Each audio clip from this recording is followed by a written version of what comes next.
Assalamualaikum warahmatullahi wabarakatuh. Bismillahirrahmanirrahim. Alhamdulillahirrahmanirrahim. Tuan dan perempuan yang Allah Subhanahu wa taala. Sebelum kita mulakan kelas kita ada fact yang ini dan kita akan sampaikan kepada Tuan Guru kita sebagai hadiah kepada beliau. Dan sebelum itu kita jemput Tuan Haji Soni untuk menyempurnakan penyampaian hadiah ini kepada Tuan Guru, walaupun ya kecil saja, tapi gampang dia ini mahal. Allah sebagai menghargai Tuan Guru kita yang berkorban untuk kita semuanya. Alhamdulillah siri kita sudah siri yang ke-7 sampai 2 bulan. Dengan itu kita jemput Haji Soni untuk menyampaikan sumbangannya, ya. Dari sini. Allahu Akbar.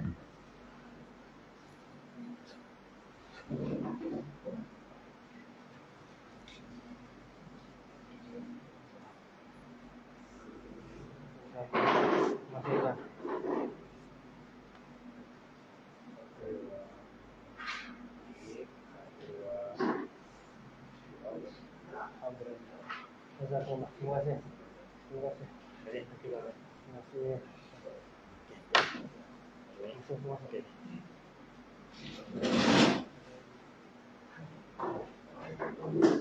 Subhanallah.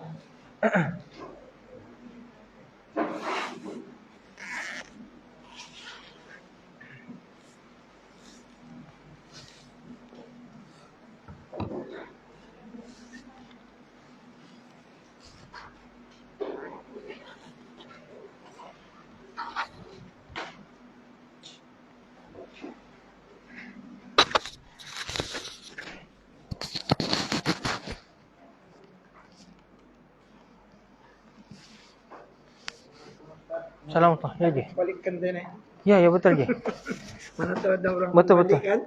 Oh, Bapak. Rupanya aku ingat, Pak. Ada sudah. Oh, okey. Subhanallah. Alhamdulillah. Bismillahirrahmanirrahim. Assalamualaikum warahmatullahi taala wabarakatuh. Alhamdulillahi rabbil alamin wa bihi nasta'in ala umuri dunya waddin. Wassalatu wassalamu ala sayyidina Muhammadin asyrafil khalqi wal mursalin wa ala alihi wa sahbihi ajma'in. Amma ba'du. Ila hadratin Nabi Muhammadin Mustafa sallallahu alaihi wasallam wa ala alihi wa ashabihi al-kiram wa tabi'in wa tabi'in wa man tabi'ahum bi ihsanin ila yaumiddin. Wa khususan li muallifi hadzal kitab Syekh Abdul Rauf bin Nurun Al-Bahanji wa Syekh Salim bin Abdullah Al-Hadrami wa Syekh Abdul Qadir Al-Mandili hafizahullah wa rahimahumallahu ta'ala wa masyayikhina ajma'in wa walidina. Al-Fatihah. A'udzu billahi minasy syaithanir rajim. Bismillahirrahmanirrahim. Alhamdulillahi rabbil alamin. Ar-Rahmanir Rahim. Maliki yaumiddin. Iyyaka na'budu wa iyyaka nasta'in. Ihdinas siratal mustaqim. Siratal ladzina an'amta 'alaihim ghairil maghdubi 'alaihim waladdallin. Amin. Alhamdulillah, bersyukur pada Allah Subhanahu wa taala dalam kesempatan masa kita yang ada ni dapat bersama-sama kita meluangkan masa kita, mengisi masa kita dengan pengajian kita. Mudah-mudahan dengan usaha kita yang sedikit di muka bumi ini untuk mengaji ataupun mempelajari kita berkenaan dengan hukum hakam, perkara yang wajib ke atas setiap kita kena ketahui, iaitu ilmu fardu ain. Mudah-mudahan dapat kita amalkan dalam kehidupan kita dan selamat kita dunia dan akhirat. Alhamdulillah, terima kasih juga pihak jawatan kuasa dan juga penyumbang untuk kita punya beg pada malam ni. Jadi macam mana dia punya urusan sebagainya tu untuk tuan-tuan dapatkan tu boleh rujuk pada urus dia lah. Cuma pada lambang ni hasil perbincangan 2 minggu lebih kurang kan kita jatuhan kuasa berbincang. Nanti kita akan tengoklah. Dan lambang pondok kita ni alhamdulillah terhasil lah, beginilah lambang dia. Dan mudah-mudahan satu masa nanti ataupun kita target dalam masa 2 tahun ke 3 tahun ni dapat kita tubuhkan bangunan kita sendiri. Dapat kita berdiri dengan nama pertubuhan kita sendiri, persatuan kita sendiri. Mana ada persatuan NGO, kemudian kita ada tanahnya sendiri, kita ada kita punya bangunan sendiri. Dan sekarang ni masih lagi terbuka kepada peserta kita ataupun yang mungkin orang yang luar daripada kita sekarang ni. Cuma mungkin dia tak sempat untuk mengikuti kita punya kelas secara live, secara berdepan begini. Mungkin dia ikut di dalam live. Jadi masih lagi dibuka kepada tuan-tuan, barang siapa yang memang sangat-sangat berhajatlah untuk mewakafkan tanahnya sendiri, untuk kita bangunkan pondok di situ untuk pengajian ilmu, kerana perkara ini sangat bagus dan pahalanya mengalir kepada kita selagi mana pondok tersebut ada dia punya pengajian ilmu. Walaupun mungkin tidak ada murid, tapi kita usahalah bersama-sama, dan mudah-mudahan usaha yang kita lakukan sedikit ni sebagai pencetus permulaan untuk adanya satu pengajian ataupun lahirnya, tumbuhnya pengajian-pengajian kitab, khususnya kitab-kitab turas ni di Labuan, pengajian fardu ain. Maksudnya tubuhnya pondok dan kita tidak terhad kepada satu. Biarlah setiap kampung di Labuan ni ada pondok lagi bagus. Sebab dia menyelesaikan masalah fardu ain masyarakat. Itu perkara yang sangat bagus. Cuma untuk usaha permulaan ni kita sudah ada banyak tahfiz. Dan sekarang ni kita menuju bersama-samalah ke arah penubuhan pondok pengajian kitab turas, kitab mengajar beginilah yang kita belajar ni. Dan jikalah tuan-tuan ada kesudian, ada kita punya mungkin tanah dan sebagainya kan, kewangan sebagainya yang lebih dari mencukupi, bukan cukup, mana lebih dari mencukupi, bagusnya kita wakafkanlah. Dan kita akan usahakan bersama-sama untuk tubuhkan bangunan di situ dan tubuhkan pondok kita, dan mudah-mudahan dapat kita hasilkan satu tempat yang khusus untuk generasi kita akan datang, mewarisi ilmu yang diwarisi oleh baginda Rasulullah sallallahu alaihi wasallam kepada generasi-generasi selepasnya sampai kepada kita.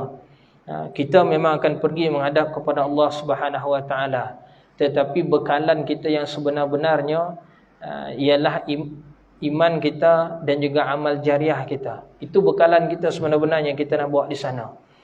Itu ada sebahagian kalau kita tengok dekat dalam ceramah Ustaz Badli Shah kan, Datuk Badli Shah, dia ada sebut tajuk ceramah dia tu pencen akhirat. Biasa kita pencen di dunia kan, habis pekerjaan betul kita makan pencen hasil macam-macam lah, kedul SP kosong sebagainya selepas daripada kita dah berhenti kerja. Ini lepas kita dah berhenti hidup. Betul berhenti hidup, maksudnya kita dah pindah ke alam sana. Kita dah habis, kita dah sampai expired masa kita hidup ni. Jadi kita dah pindah ke alam barzah, kita nak pindah ke alam akhirat nanti. Masih lagi kita buat bekalan pencen tu. Apa dia? Confirm Nabi sebut apabila mati seorang anak Adam itu terputus segala amalan, melainkan 3. 3 ni dia takkan terputus. Pertama sekali ilmu yang bermanfaat. Kita belajar ni, kita mulai ke rumah, kita ajar pada anak kita ajar pada cucu, pada yang kita akan datang. Selagi mana mereka mengamalkan, selagi itu kita di dalam kubur dapat pahala. Itu ilmu bermanfaat.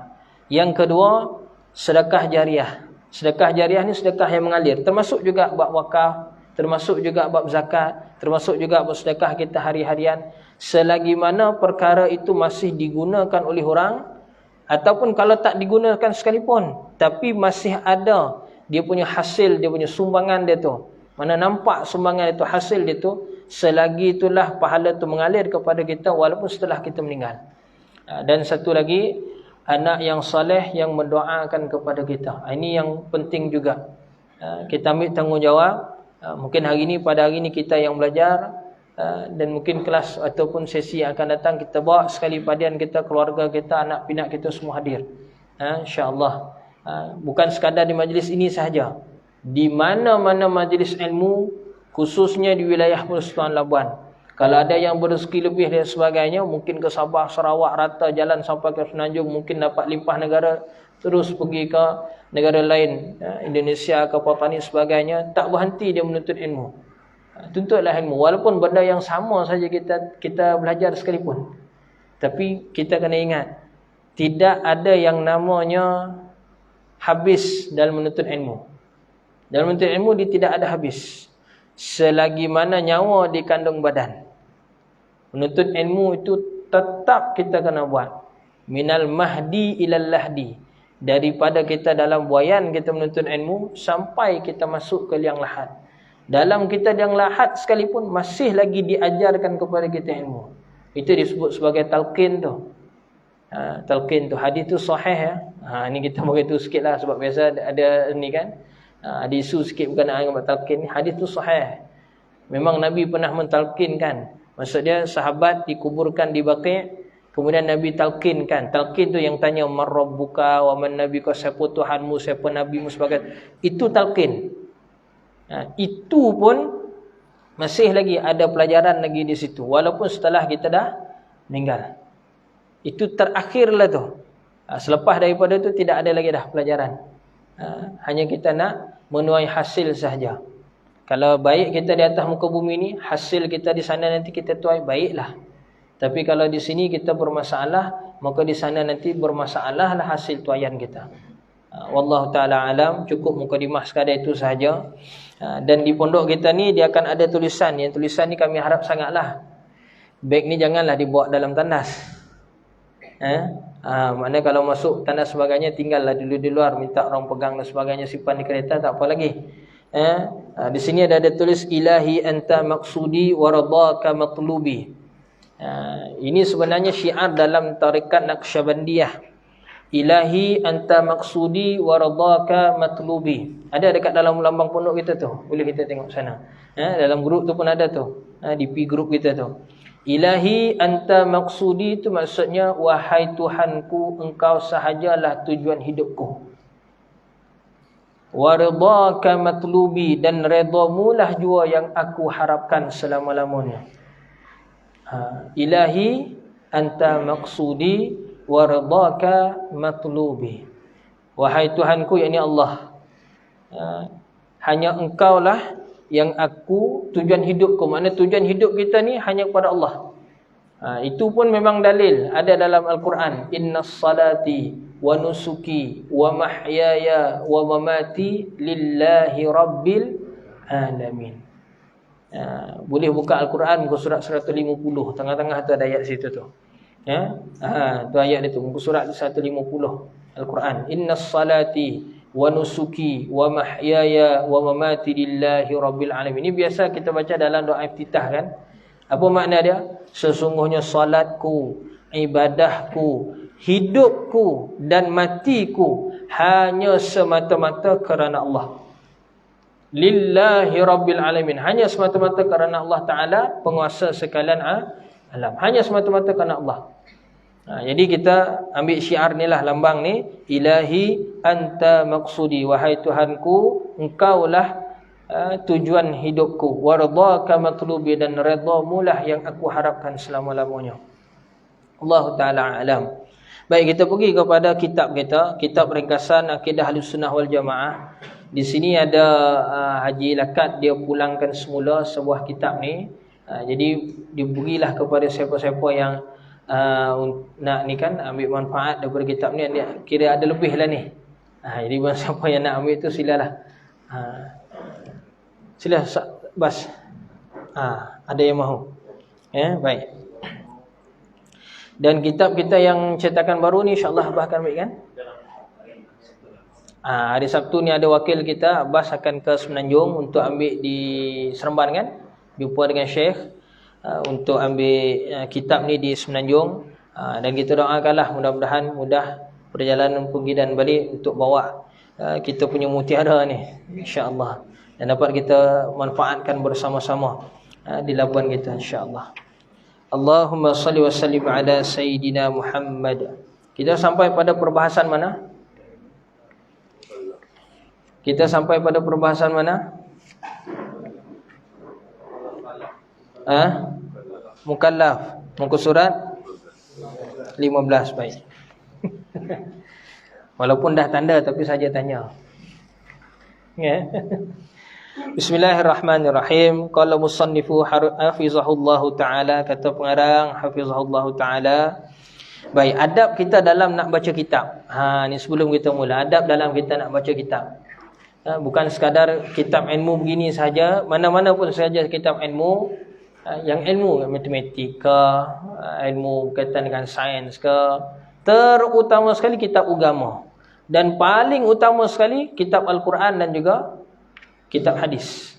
Bila kita nak buka, kita nak mula baca, jangan lupa hadiahkan Fatihah kepada baginda Rasulullah sallallahu alaihi wasallam, kepada keluarga Nabi, kepada sahabat Nabi, pada para ulama, dan khususnya kepada tuan pengarang kitab. Walaupun pengarang kitab tu masih hidup. Walaupun pengarang kitab tu masih hidup. Itu adab dia. Dan bagus lagi kita tambah kepada kedua ibu bapa kita. Mudah-mudahan jadi doa kepada mereka.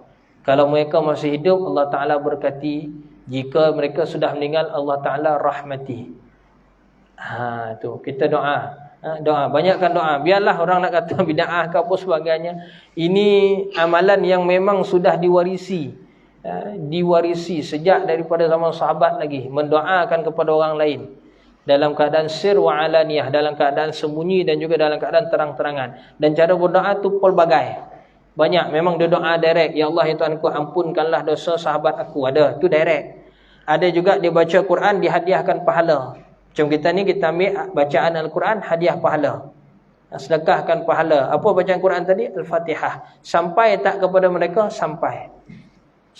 Sedangkan pokok ataupun pelepah kurma yang Nabi pacakkan di atas kubur, Nabi kata apa? Selagi mana pelepah kurma ini hijau, dia mendoakan orang yang ada di dalam kubur. Sedangkan pelepah kurma pun doa sampai, takkan kita orang Islam yang hidup ni doa tak sampai? Sedangkan kita manusia ni, takkan doa kita manusia tak sampai? Pelepah kurma, tumbuhan, dia berdoa, bertasbih, sampai pahalanya kepada si mati yang ada di dalam kubur. Ini kan pula kita ni yang hidup ni, yang manusia. Laqad khalaqnal insana fi ahsani taqwim. Sebaik-baik makhluk yang Allah Ta'ala ciptakan apa dia? Manusia. Atas dasar qiyas, dia panggil qiyas aula, dia panggil. Sedangkan tumbuhan, doa, Nabi pacak pelepah kurma tadi, selagi mana dihijau sampai doanya kepada si mati ataupun kepada jenazah yang ada di dalam kubur tu, almarhum, almarhumah tu. Ini kan pula kita yang hidup ni, manusia ni, takkan doa tak sampai. Itulah fatwa Imam Nawawi, itulah fatwa Imam Suyuti dan juga beribu ulama dalam mazhab kita Syafi'i terutamanya yang memfatwakan, yang mengikut fatwa tersebut, yang mengatakan sampai doa kepada si mati. Berdasarkan ambil qiyas atas pelepah tamar yang Nabi pacakkan di atas kubur tu. Peristiwa tu ada dalam Sahih Bukhari, Sahih Muslim. Hadis itu sahih. Ya, wallahu taala alam. Baik, kita lihat pengertian mukallaf, muka surat 15. Ada sama kan cetakannya kan? 15 kan? Baik. Kata pengarang hafizahullahu taala, mukallaf tu apa dia? Al-aqilu wal balighu salimul hawasi walawis sam'a. Walawis sam'a faqat wa balaghathu da'watur rasul. Orang yang dikira mukallaf, apa makna mukallaf? Mukallaf ni ialah orang yang menanggung tanggungjawab syariat. Dia ada tanggungjawab. Yang wajib dia kena bikin, yang haram dia kena tinggal, yang sunat dia kena perbanyakkan, yang makruh dia usaha tinggal. Dia usaha jauhi. Yang harus dia pilih sekadar yang perlu.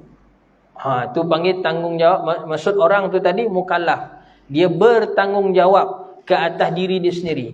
Dia buat baik, dia akan dapat pahala. Dia buat jahat, dia akan tanggung dosa tu. Itu dipanggil tanggungjawab. Tanggung di dunia, jawab di akhirat. Di kubur pun mungkin akan kena menjawab juga tu. Itu bahasa tanggungjawab tu.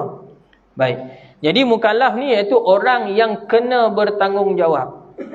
Apa syarat nak jadi orang yang mukallaf, orang yang kena bertanggungjawab ni? Syarat dia sekurang-kurang 4. Kita tengok kita cukup tak 4 ni. Kalau kita cukup 4 ni, maka kita mukallaf. Kalau tak cukup 4 ni, kita bukan mukallaf. Jadi kalau tak solat pun tak berdosa. Tu maksud mukallaf. Kalau kata bukan mukallaf tu. Kalau tak buat perkara yang wajib, puasa, haji sebagainya pun, kalau kata kita tak buat, tidak dikira berdosa. Sebab bukan mukallaf. Tapi kalau kita mukallaf, cukup syarat 4 ni, kita dikira sebagai mukallaf. Maka kalau kita tak buat, berdosa. Begitu. Baik. Al-aqilu, pertama berakal. Berakal. Ada akal. Macam mana nak tentu ada akal atau tak ada akal? Mudah sahaja. Tak ada lagi orang pakai seluar di kepala, betul? Bahasa kita pun faham kalau pakai seluar di kepala tu maksud dia apa? Gila lah tu. Kan? Ataupun miring lah, bahasa yang okey sikit lah. Miring lah dia tu, atau sasau lah dia tu. Short lah dia tu kan. Jadi kalau orang yang short ni tadi, yang miring, yang gila sebagainya ni, bahasa kita tu lah. Mana lawan bagi yang berakal tu, maksudnya dia tu mukallaf ke tidak? Kalau dia gila, dia tidak. Kita ni duduk pada mana? Kita berakal semua kan? Alhamdulillah. Syukur kepada Allah Ta'ala. Yang gila tu pun, kita kena bersyukur dia tu gila. Bukan kerana kita menghina dia, tidak. Tapi sebagai pengajaran kepada kita. Sebagai pengajaran kepada kita. Sebagai pengajaran kepada kita. Pengajaran dari sudut mana? Supaya kita bersyukur bahawa kita ada akal. Kalaulah kita duduk dalam keadaan orang gila ni tadi, mungkin kita tak seperti dia tu, malah lebih mungkin teruk lagi. Dia tu mungkin kita tengok dia pakai compang-camping, contohlah gila tak tentu arah kan, cakap sorong-sorong, jalan tengah-tengah jalan dan sebagainya. Kalau kata mungkin kalau kita lah duduk dalam keadaan dia gila tu, tak tahu lagi sama ada jadi macam tu atau lebih teruk daripada tu, kita tak tahu. Jadi bersyukur kita ada akal. Syukur kita ada akal. Macam mana cara nak bersyukur? Pertama kita sebutlah Alhamdulillah kepada Allah Ta'ala, sebab dia yang mengurniakan kepada kita akal. Kemudian kena gunakan akal ni dengan jalan yang betul. Nikmat tu kita bersyukur siapa yang bagi, betul. Tetapi nikmat ni macam mana tanda lagi bersyukur? Dia kena jaga nikmat tu betul-betul. Dan gunakan nikmat tu pada tempat yang betul. Baru dikira bersyukur. Baru dikata betul-betul bersyukur. Sebab Allah akan tanya, diberikan kepada kita nikmat, kemudian dia akan tanya, ke mana kau gunakan nikmat ni? Sebagai contoh, kita ambil contoh rezeki, duit. Rezeki yang kita dapat hari-hari akan ditanya dari mana sumber kita ambil. Bagaimana cara kita ambil? Bagaimana cara kita dapat tu? Pertama sumber dia. Yang kedua cara kita nak ambil sumber tu tadi. Kemudian ke mana pula kita gunakan? Bagaimana cara kita simpan dan ke mana kita nak gunakan? Memang akan ditanya. Daripada sumber yang haram, walaupun cara dia bagus, tapi sumbernya haram. Contoh apa? Dia buat jual beli perniagaan. Cara bagus, tapi yang diperniagakan apa? Arak. Arak tu haram. Jadi sumber keuntungan daripada arak tadi, dia jadi haram. Tu cara mendapatkan dan sumber benda tu sendiri, dua-dua tu kena halal. Kemudian ke arah mana kita gunakan? Kepada mana kita gunakan sumber ataupun harta yang kita ada tadi? Memang akan ditanya. Agak-agak sepanjang kita hidup, kalau dibuat audit lah oleh Allah Ta'ala, ke mana kita agak-agak? Dan audit ni confirm akan berlaku di akhirat nanti. Akan dibentang buku amalan kita, akan ditunjuk satu persatu apa kita buat. Kita ambil satu sajalah, sebab masa kita pun tak banyak. Banyak lagi kalau mau dicontohkan. Kita ambil satu tu saja dulu. Baik, maka akal, Allah Ta'ala bagi kepada kita akal. Macam mana cara kita gunakan akal tu? Adakah kita gunakan akal ni untuk nak putar belit orang? Bahasa lain kita menipu orang. Kadang-kadang menipu tu bukan mestinya dengan benda yang memang kita nampak, kewangan, duit sebagainya. Kadang-kadang menipu tu dengan menggunakan ayat Al-Quran pun boleh menipu orang. Dengan menggunakan hadis pun boleh menipu orang. Sebab dia menyebarkan pahaman-pahaman dan ajaran-ajaran yang sesat. Itu menipulah tu. Wal'iyazbillah. Kita minta berlindung dengan Allah Ta'ala supaya jangan kita terjerumus dalam puak dan juga golongan begitu. Yang kedua, cukup umur. Cukup umur ni dipanggil baligh. Baligh ni ada berapa cara baligh? Menurut mazhab kita Syafi'i, ada 3. Nanti kita akan belajar dalam kitab Safinatun Najah. Ada 3. Malam ni rasanya kita masuk kan? Kita dah selesaikan kalimah syahadah tu minggu lepas. Malam ni memang kita akan masuk tajuk baligh tu, kalau ingat kami lah yang kami tanda. Kita akan cerita detail lagi lah nanti sekejap lagi. Baligh ni kita cukup umur ni kita hold sekejap. KIB sekejap saya, bukannya apa pun, sebab nanti kita cerita pada kitab dia. Baik, cukup umur. Dia ada 3 cara. Yang penting bila dah sampai tahap baligh tu tadi, cukup umur, maka kena buat segala yang disuruh, tinggal segala yang dilarang. Kalau terbalik, yang dilarang kita bikin, yang disuruh kita tinggal, apa berlaku? Kena tanggung dan akan menjawab. Begitu. Allahumma ya Allah, Allahumma ighfir lana dhunubana wa liwalidina warhamhum kama rabbawna shighara. Baik. Yang ketiga, sempurna panca indera yang 5 sekalipun hanya pendengaran. Panca indera yang 5 tu apa dia? Bawah tu. Dia pendengaran, dia penglihatan, dia penciuman. Penciuman ni bau. Bahasa kita lama disebut pecium. Bukan pecium tu yang kita bahasa makna cium tu. Cium ni makna dia hidu. Ni bahasa Melayu lama ni. Kemudian dia rasa. Dia rasa ni menggunakan apa? Bukan. Dia rasa ni sentuh. Dia kecap tu baru guna lidah. Kecap tu baru guna lidah. Kecap, mengecap makanan, makna dia kita menggunakan lidah. Dia rasa ni sentuh, makna menggunakan kulit. Sama ada sentuh guna tangan, kaki, mana bahagian lah, yang penting kulit. Terutamanya 2 tu lah, 2 anggota, tangan dan juga kaki tu. Baik. Maka kelima-lima panca indera ni dinamakan alat deria pada tubuh manusia bagi mendapatkan maklumat. Kita sentuh, kita tahu benda ni keras, licak, sebagainya. Betul ke tidak? Bila kita rasa tadi, kita tahu ni masin, ni pahit, ni tawar, ni padas, ni macam-macam. Betul ke tidak? Baik. Kemudian dengan menghidu, pencium tadi kita hidu, ni busuk, ni wangi, ni tengik, macam-macam bahasa lah. Ni bau bangas, bau basi, bagai-bagai. Contohlah. Begitu. Kemudian dia ada penglihatan. Dengan melihat, kita boleh dapat maklumat. Ni lebih banyak. Lebih banyak. Dan paling banyak sekali kita dapat maklumat ialah dengan dia pendengaran. Dengan mendengar, lebih banyak sekali maklumat kita boleh dapat berbanding dengan kita melihat. Sebenarnya, kalau nak banding. Tapi untuk fokus, khusyuk, kena dua-dua. Salah satu yang diajar oleh para ulama untuk kita khusyuk dalam solat terutamanya lah, dan juga mana-mana ibadah sekalipun, perlu kepada kita mendengar dan melihat dalam masa yang sama. Sebab tu dalam kita solat, mazhab kita Syafi'i, disunatkan kita memandang ke tempat sujud. Kalau kita di hadapan Kaabah, mana Kaabah depan kita, disunatkan kita pandang kepada Kaabah.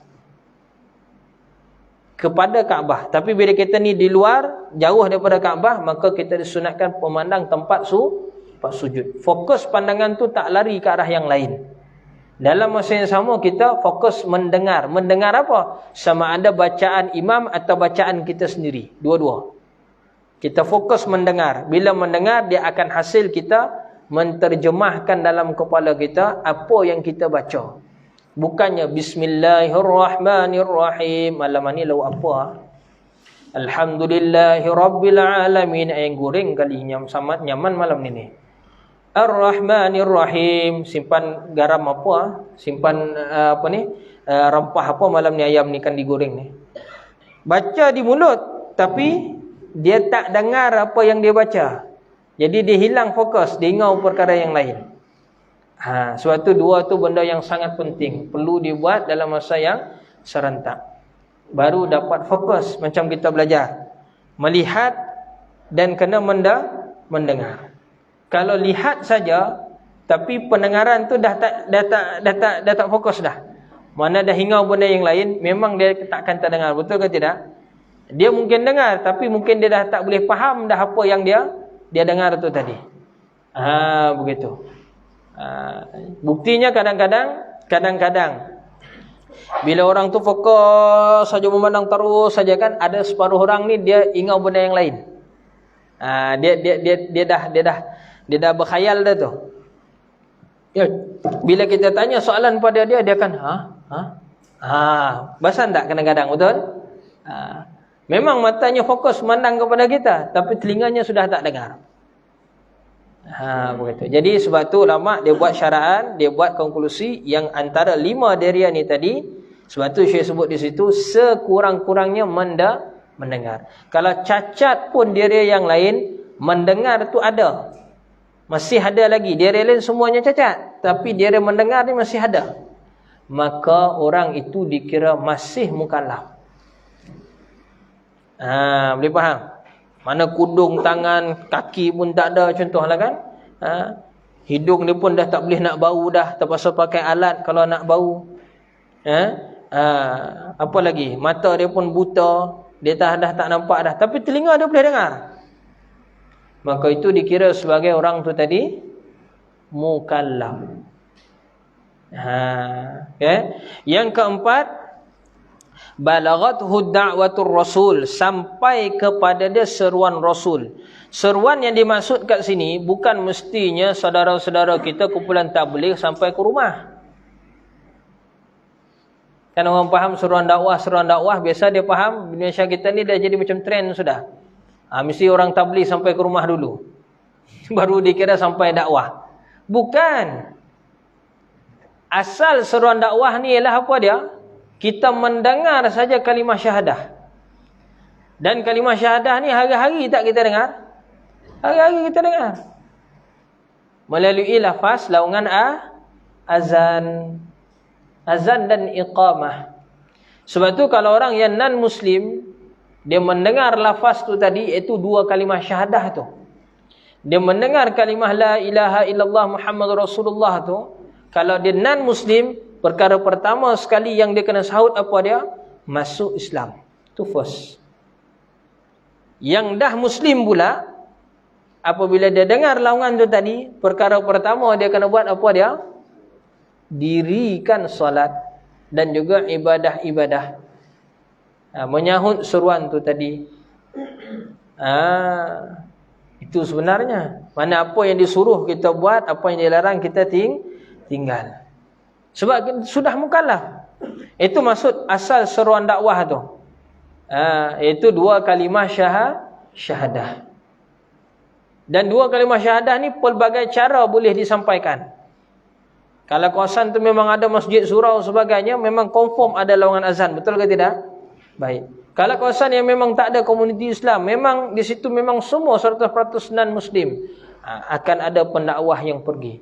Dan pada zaman sekarang hampir mustahil tempat yang tak ada langsung sampai pendakwah. Paling-paling kurang pun dia boleh tengok dalam media sosial. Betul ke tidak? Begitu. Jadi zaman kita sekarang ni hampir mustahil. Bukan mustahil terus, ada juga tempat yang tak sampai akses tu. Contoh dia memang betul-betul di tengah pedalaman sana tu. Internet pun tak ada, telefon pun tak ada. Orang di situ memang telefon pun dia tak pernah tengok. Contoh. Kan? Dan dia tak tahu pun di tempat lain ada manusia. Sampai tahap macam tu. Sebab dia terlampau hulu sangat dia duduk. Ataupun memang dia di tengah padang pasir betul-betul. Yang memang tak sampai pun seruan dakwah di situ. Ataupun mungkin dia tinggal di pulau yang memang orang tak pernah sampai pun di situ. Contoh-contohlah kan, di lautan Pasifik tu kan banyak pulau-pulau. Ya. Sekarang ni di Hawaii sebagainya itu baguslah, dah ada sudah komuniti Islam di sana. Kita takdirlah kita buat contoh, sebelum ni dulu belum ada lagi. Jadi orang di situ memang belum ada lagi seorang dakwah di situ. Adakah dia dikira sebagai mukallaf? Belum. Tapi bila dah sampai seorang dakwah dan dia tidak sahut untuk masuk Islam, maka di situ dia kekal dalam keadaan non-muslim itu tadi. Bahasa lain disebut sebagai kafir. Maka dia akan dipertanggungjawabkan di akhirat nanti kenapa tak sahut. Sudah Islam pula, dia bukan Islam macam kita ni. Bila kita tak buat apa yang disuruh, tinggalkan pula. Kemudian benda yang dilarang pula kita buat. Apa berlaku? Kita akan kena tanggung pula dengan perbuatan tersebut. Dia panggil kalau dalam kaedah bahasa Arab, dalam kaedah usuluddin, dia panggil wujubul ada wa wujubul iqab. Ini istilah sikitlah kita buka dalam bab ni, mukallaf ni. Boleh? Sampai ke ni? Ya. Istilah dia pertama dia panggil wujubul adaun. Nampak ke? Macam tak berapa nampak. Ya. Nampak ke tulisan tu? Tak berapa jelas Kita ambil warna yang lain sikitlah. Okey.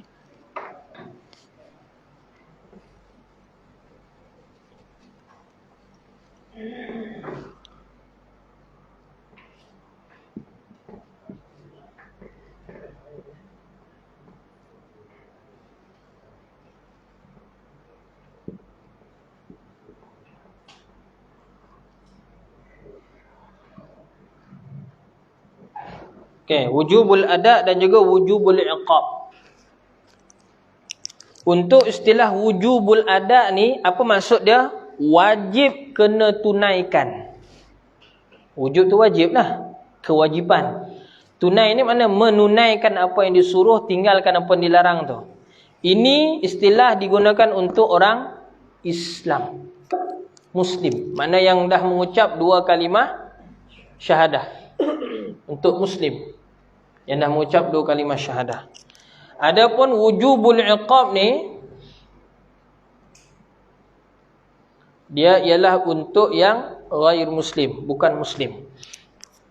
Apa maksud wujubul iqab?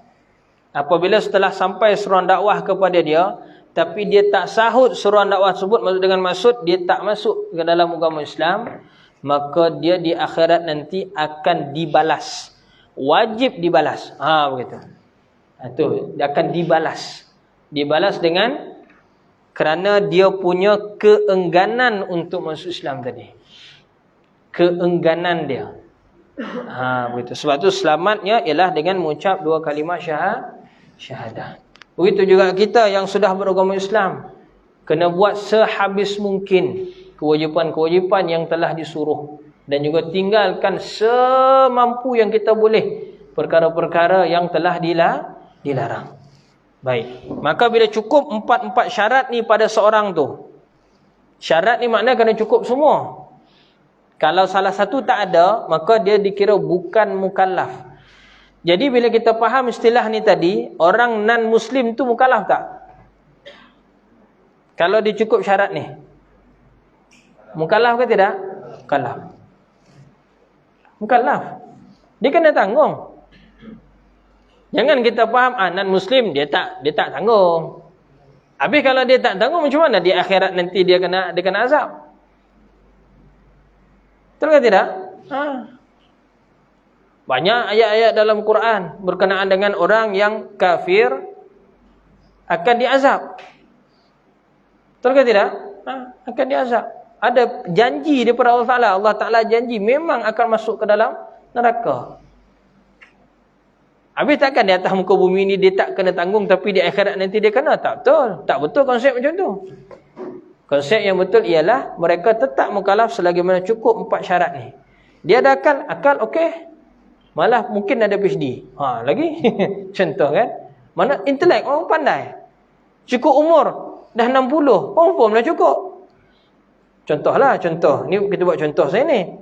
Sempurna panca indera. Kita cakap dengan dia boleh dengar, dia boleh balas lagi. Maknanya dia tak peka. Betul ke tidak? Kan sekurang-kurang tadi mendengar kan. Yang lain tu kalau tak ada sekalipun, mendengar pun ada cukup dah tu. Kemudian sampai seruan. Ya, kita dah sampaikan seruan kepada dia. Tajak dia masuk Islam. Dan dia pernah mendengar kalimah syahadah hari-hari. Tapi kenapa dia tak masuk? The question is why. Kan? Ni orang Kedayan lah. Question is why. Soalan dia ialah kenapa? Kenapa? Tak lain dan tak bukan, jawapannya ialah kerana kesombongan yang ada dalam diri itu sendiri. Kesombongan yang ada di dalam diri itu sendiri. Supaya juga kita, orang Muslim, dia mengaku di Islam, tapi solat dia tak pernah buat, ibadah lain lagi lah. Bila ditanya kenapa tak buat, dia akan jawab apa? Jawapan paling pada kami sendirilah secara peribadi. Dan pernah pun kami mendengar jawapan tu. Kubur masing-masing, Pak Ustaz. Itu jawapan, ya Allah. Kalaulah berfikirkan kita ni ada undang-undang. Contohlah tak ada undang-undang lah di negara Malaysia ni kan. Dan Islam pun tak ada pun undang-undang membunuh itu haram. Confirm telah kutikam perutnya. Sebab jawapan tu, ya Allah, paling sakit kalau dengar. Memang kubur masing-masing, tapi kita ni taklah marah, tapi geram. Bagi jugalah kata-kata pemutus, pemancung. Apa dia? Memang liau, memang kubur tu masing-masing. Tapi bila kita mati, kami juga yang musai. Tak ada lagi orang mati, nya mandi sendiri, nya kapan sendiri, tanam simpan badannya sendiri dalam kubur. Tak ada lagi. Tak pernah lagi kita jumpa. Betul ke tidak? Itu orang kata melepaskan sikit daripada kegaraman yang ada dalam hati itu. Tapi dengan cara yang hikmah lah. Allahumma ya Allah. Allahumma ya Allah. Baik. Maka orang ni tadi, orang Islam pula, masalah dia apa dia? Sama juga, kesombongan dalam diri. Dia mengaku ni Islam, tapi dia tak nak buat apa yang disuruh. Malah yang dilarang tu pula yang dibuat. Kenapa? Kerana kesombongan dalam diri sendiri. Sebab tu asalnya daripada perkataan kafir tu apa dia? Daripada perkataan kafara. Kafara ni makna dia menutup. Kafara. Ejaan dia. Kafara. Kafara. Dia asal pakai perkataan ni. Kafara. Tapi dia jadi wazan fa'il, dia jadi kafir. Makna orang yang kafir, makna orang yang menutup. Kafirun. Asal dia punya fa'il dia ialah kafara. Apa maksud dia? Yang menutup. Menutup apa? Yang menutup pintu hati dia, tak mau mendengar. Allahumma ya Allah. Kan ada dekat dalam ayat Quran tu. Macam mana ayat dia tu, Ustaz Zul? Yang mereka menutup kuping telinga tu bila dibacakan ayat Quran pada dia tu. Allahumma salli alaihi. Dalam surah Baqarah tu. Sebelum ayat sumbun bukmun umyun fahum la yarji'un tu, sebelum tu. Ada musak ketiga, musak keempat tu lupa dah. Dia bila kena tebuk tiba-tiba ni, lupa kejap ambil Quran. Sebab kita ada Quran.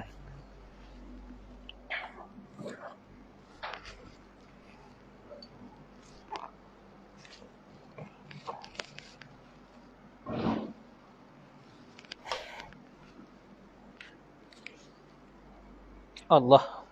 Oh, tak sempurna ni.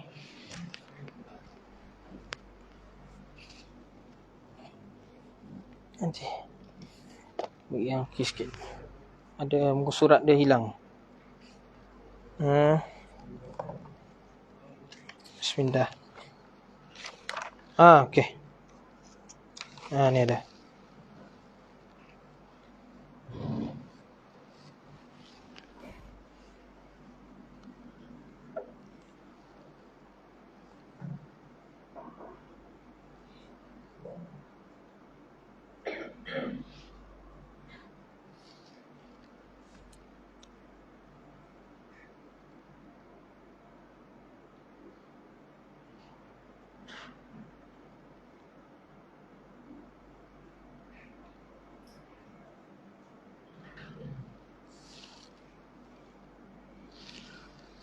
Allahumma salli ala sayyidina Muhammad. Baik, kita tengok kalau dalam Quran muka surat yang ketiga.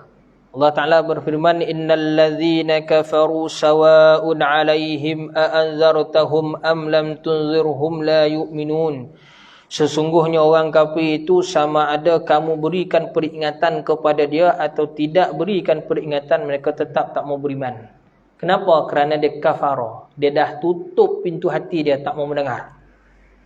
Tak mau menerima. Dan dia dah tutup telinga dia, tak mau mendengar. Khatamallahu ala qulubihim wa ala sam'ihim wa ala absarihim ghishawah wa lahum azabun azim. Maka Allah Ta'ala tutup pintu hati mereka daripada nak menerima kebenaran ataupun hidayah petunjuk Allah Ta'ala itu. Dan Allah Ta'ala tutup telinga mereka itu daripada mendengar benda-benda yang baik. Dan juga Allah Ta'ala tutup penglihatan mata di sini, absarihim ni mata hati. Dia bukan mata kepala ni, mata hati. Mana perasaan-perasaan tu dah tak ada dah. Kenapa? Ghisyawah. Kerana kekerasan yang ada dalam hati dia tu tadi tu. Walahum azabun azim. Dan janji bagi mereka ni Allah Ta'ala janjikan dengan azab yang sangat-sangat pedih. Azab yang sangat dahsyat. Sifat mereka ni siapa dah? Wa minan nasi man yaqulu amanna billahi wa bil yaumil akhir wa ma hum bimu'minin. Sebahagian daripada mereka ni iaitu mengatakan mereka ni beriman pada Allah Ta'ala dan hari akhirat, tapi sebenarnya hakikat mereka tak beriman pun. Ini yang tadi ciri dia. Yukhadi'una Allah walladzina amanu wa ma yakhda'una illa anfusahum wa ma yash'urun. Mereka melakukan khidak, buat tipu daya. Mereka cuba nak tipu Allah. Mereka cuba nak tipu orang mukmin. Sebenarnya mereka tak boleh menipu pun. Malah yang mereka tipu tu sebenarnya diri mereka sendiri.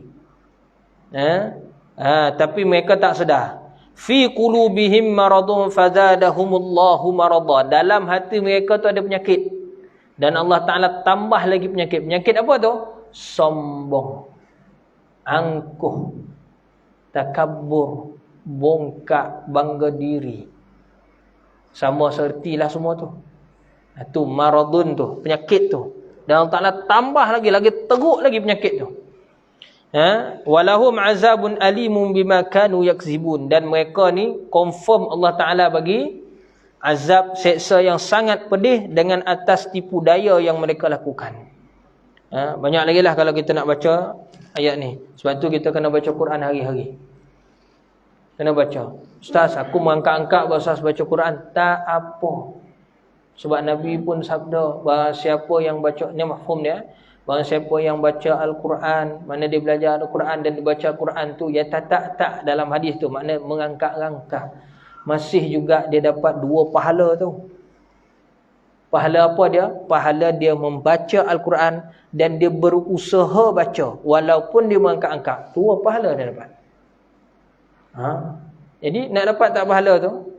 Walau mengangkat-angkat sekali, tak apa, belajar. Jadi jangan kita tinggal baca Quran ya. Ini pesanan. Baik. Allahumma salli ala sayyidina Muhammad. Maka bila cukup 4 syarat ni tadi, orang itu dikira sebagai mukallaf. Maka dia akan tanggung hukum hakam dalam syariat agama Islam kita ni. Dan bab hukum hakam tu kita akan sambung pada minggu depan. Hukum akal, hukum adat, hukum syarak tu semua tu kita kena tanggung. Terutama sekali hukum syarak. Jadi syarat yang 4 ni kita lihat pada diri kita, pada keluarga kita, kebanyakannya sudah ada. Bila sudah ada, kita kena sedar. Kena buat perubahan. Kena buat perubahan. Apa perubahan dia? Buat apa yang disuruh, tinggalkan apa yang dilarang. Semampu dan sebaik yang kita boleh buat. Memang akan ada ujian kepada kita, yang mana kita mungkin akan melakukan maksiat, dosa, kesalahan. Tapi jangan biarkan kesalahan tersebut berpanjang-panjangan dan kekal lama menjadi saham. Maksudnya apa? Segera bertaubat. Sebab Nabi sendiri sebut, kullukum khata'un. Setiap daripada kita ni banyak melakukan kesalahan. Wa khairul khata'in at-taibun. Dan setiap daripada yang melakukan kesalahan tu, yang baik-baik, yang sebaik-baik orang melakukan kesalahan apa dia? Yang sentiasa bertaubat. Wallahu ta'ala a'lam. Tersambung pada kitab kedua. Okey, baik. Bismillahirrahmanirrahim. Qala muallifu rahimahullahu ta'ala. Yang bahagian akidah tu ataupun bahagian tauhid tu kita dah selesaikan dah kan minggu lepas kan? Kan? Dah sampai pada makna kalimah la ilaha illallah tu. Tu dah selesai lah tu. Dan detail dia nanti lebih dalam lagi kita akan kupas dalam pengajian kitab kita yang tadi, kitab akidah tadi. Itu lebih detail lagi lah. Ni kita pergi kepada bab tajuk fiqh. Baik. Muka surat 11. Sila buka dulu.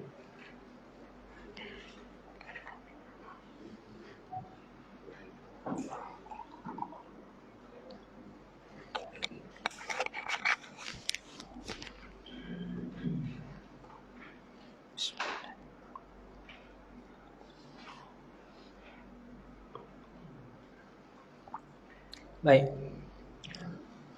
Qala muallifu rahimahullahu ta'ala, kata pengarang rahimahullahu ta'ala, faslun. Ini satu fasal pada membicarakan alamat-alamat baligh. Alamat ni makna dia tanda-tanda. Tanda-tanda. Sebab tu dalam bahasa Arab, papan tanda tu pun, kan signboard, kita panggil signboard tu. Orang Arab sebut tu alamat. Alamat. Tanda-tanda. Kita bahasa kita banyak guna alamat ni untuk tempat tinggal, betul kan tidak? Tu kita bahasa Melayu ni pun banyak pinjam dah sebenarnya. Kita dah banyak pinjam bahasa-bahasa luar, perkataan-perkataan tu. Sebab kalau dalam bahasa Melayu sendiri maksud dia ialah tanda. Tanda tu perkataan Melayu. Tapi kalau perkataan pinjam dari bahasa Arab ialah alamat. Baik. Kata pengarang rahimahullahu ta'ala, alamatul bulughi salasun. Tanda-tanda ataupun bermula alamat-alamat baligh, iaitu tanda-tanda baligh, iaitu cukup umur bagi seseorang itu ada 3. Ada 3. Kita tengoklah kita duduk dalam yang mana ni. Baik. Dan tanda-tanda ni kami sebut awal-awal, kalau ada salah satu daripada 3 ni, orang tu sudah dikira baligh. Dia bukan mesti ada 3-3. Ada salah satu dari 3, maka dikira baligh. Pertama, tamamu 15 sanatan fi dzakari wal unsa. Sempurna umur 15 tahun. 15 tahun di situ 15 tahun mengikut tahun hijrah. Jadi kena tahu juga birthday dalam hijrah ni, mengikut kalender hijrah. Biasa kita birthday kita tengok, kita ikut dalam kalender Masihi, betul ke tidak? Sebab itu memang penggunaan luas, IC sebagainya, surat beranak semua pakai yang tu.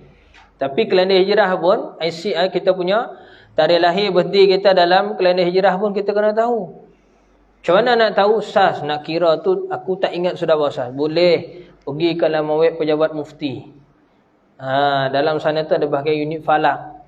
Di situ kita boleh masukkan kita punya tarikh lahir sekarang yang dalam Masihi itu, kemudian dia akan convert. Kita tekan sebutang itu, ada dia punya tu, nanti dia akan tukar. Ambil saja situ, catat, simpan sampai mati. Jangan simpan saja, kena ingatlah. Sama juga untuk keluarga kita yang lain, anak kita ke cucu ke sebagainya semua. Kenapa? Kerana benda tu penting. Ni nak menentukan ni.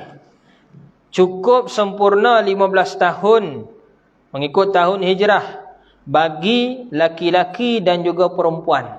Mana laki-laki pun boleh pakai tanda yang ni, perempuan pun boleh pakai tanda yang ni. Tapi nak pakai tanda yang 15 tahun ni tadi dengan syarat 2 lagi tanda yang bawah tu, tanda nombor 2, tanda nombor 3 tu tak pernah berlaku kepada dia sampailah umur dia 15 tahun. Sekali lagi kami sebut, nak guna yang tanda nombor 1 ni tadi sebagai tanda dia tu baligh, cukup umur, mestilah tanda nombor 2 dan tanda nombor 3 tu, anak yang laki-laki dengan anak yang perempuan tu tak pernah alami pun dalam kehidupan dia sampailah umur dia 15 tahun. Barulah bila dia genap umur 15 tahun mengikut tahun hijrah, dikira bermula baligh dari situ. Dia faham ya? Tapi sekiranya tanda nombor 2 yang kita akan sebut sekejap lagi ni, dan juga tanda nombor 3 tu berlaku sebelum umur dia 15 tahun, maka baligh dia bermula dari tanda tu. Bukan kena tunggu 15 dulu baru kira baligh, tidak. Apa ada yang lagi 2 ni kita baca. Walihtilamu fi zakari wal unsa li 9 sinin. Mimpi keluar air mani bagi laki-laki dan juga perempuan ketika berumur 9 tahun ke atas. Maksudnya, kalau dia keluar air mani, mimpi, dan ada pada pendapat yang muktamad dalam mazhab kita Syafi'i, walau tak mimpi sekalipun, tengah dia sadar sekarang macam ni kan, wali'iyahzubillah, mungkin kalau ada dalam kalangan anak cucu kita tengok video yang tak bagus, sampai tahap keluar air mani dia, sedangkan umur dia sudah limpas 9 tahun hijrah. 9 tahun situ 9 tahun hijrah.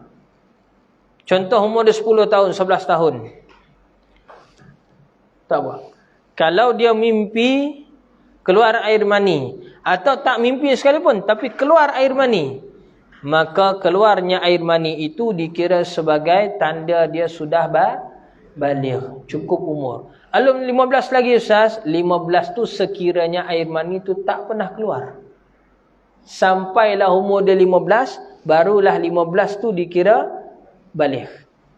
Tapi kalau sebelum dari 15, yang penting antara 9 hingga 15. Begitu. Antara 9 tahun sampai 15 tahun dalam umur, dalam jangka ni tadi, berlaku keluar air mani, baik pada anak yang laki-laki, baik pada anak yang perempuan. Keluar air mani, tak kira dengan sebab mimpi ataupun bukan mimpi, maka keluar sahaja dikira sebagai baligh. Kita buat contoh, umur budak 10 tahun, dia mimpi keluar air mani, maka adakah itu dikira baligh? Ya. Belum mesti tunggu 15 dulu. Ketika tu dia sudah dikira sebagai baligh. Maka bila dia baligh, dia dah sudah cukup syarat yang mukallaf tadi, maka dia kena solat. Kalau dia tak solat, dah berdosa. Kalau dia tak puasa, berdosa. Sebab tu Nabi suruh ajar anak kita ni solat dan ibadah-ibadah yang lain, mula dia latih untuk buat benda tu bermula dari umur 7 tahun. Bukannya umur dia dah baligh tu baru mula nak belajar. Dia akan jadi liat, macam buluh, dia akan jadi patah tu. Tapi masih boleh dibuat, masih boleh dilantur lagi, tapi kerjanya kena banyak sikit. Kalau buluh tu daripada rabung dah jadi buluh, kita nak jadi dia melantur boleh ke tidak? Boleh. Syarat dia kena tabang, kena raut, halus raut tu baru dia boleh lantur. Kerjanya banyak dan keras, payah sedikit. Tapi kalau daripada dia kecil lagi kita dah latih dari awal, maka dia mudah selepas daripada tu. Kadang-kadang tak perlu pun kita cakap, cukup dengan begitu saja mata, berlari dia pergi solat tu. Faham ya? Tu. Ini pun cara didikan yang diajar oleh baginda Rasulullah SAW, didikan anak-anak, didikan dalam keluarga. Walaupun hukum sebut begini, tapi di sebalik tu ada dia punya cara didikan dalam masyarakat tu sebenarnya, dalam keluarga kita sendiri. Allahumma salli ala sayyidina Muhammad. Ataupun yang ketiga, keluar haid. Haid ni apa dia? Darah apa? Tanya yang bini-bini lah. Cik lelaki-lelaki saya kena tanya kan. 1, 2, 3, 4, 5, 6. Darah haid tu darah apa? Yang lelaki-lelaki diamlah, jangan jawab. Yang bini-bini saya jawab. Darah haid ni darah apa? Assalamualaikum. Okey. Darah haid ialah darah tabi'i, darah natural. Kena faham ya? Kalau darah tu penyakit, itu bukan haid, itu istihadah. Itu darah penyakit. Darah natural, darah tabi'i. Kalau dalam bahasa kitab terjemah kita, darah biasalah, darah kebiasaan, natural. yang keluar dari dalam rahim perempuan. Bukan pada pangkal rahim ataupun saluran faraj.